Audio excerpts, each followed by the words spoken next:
the war on poverty is something that most people have forgotten about now. It was almost 50 years ago.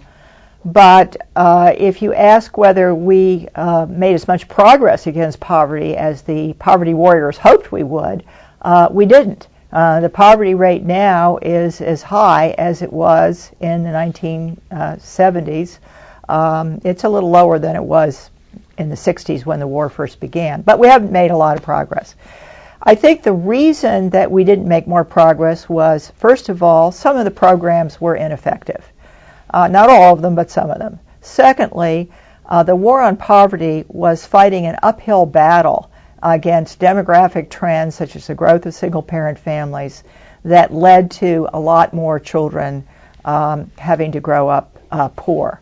So the war on poverty shouldn't be thought of as something that totally failed, but certainly it would be a disappointment to its architects. When I look back on the war on poverty and I think about those, I've read oral histories of the war on poverty, and I've talked to people who were directly involved.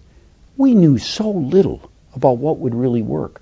What, do you think you can sit down in a room and have a discussion and make up a program and it's going to work? That's essentially what they did in the war on poverty. We had so little experience with even preschool programs, which are now widely accepted as being quite successful in helping kids prepare for the public schools if they're high-quality programs. And we had virtually no experience even in preschool.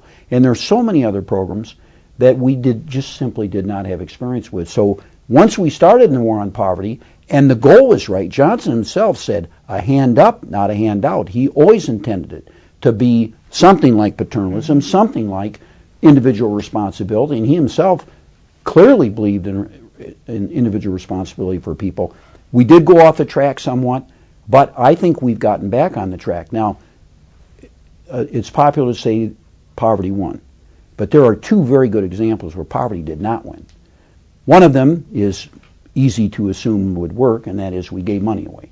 We did that through Social Security. The American public believe people work all their life, they pay into a system, we're going to make sure they're not poor.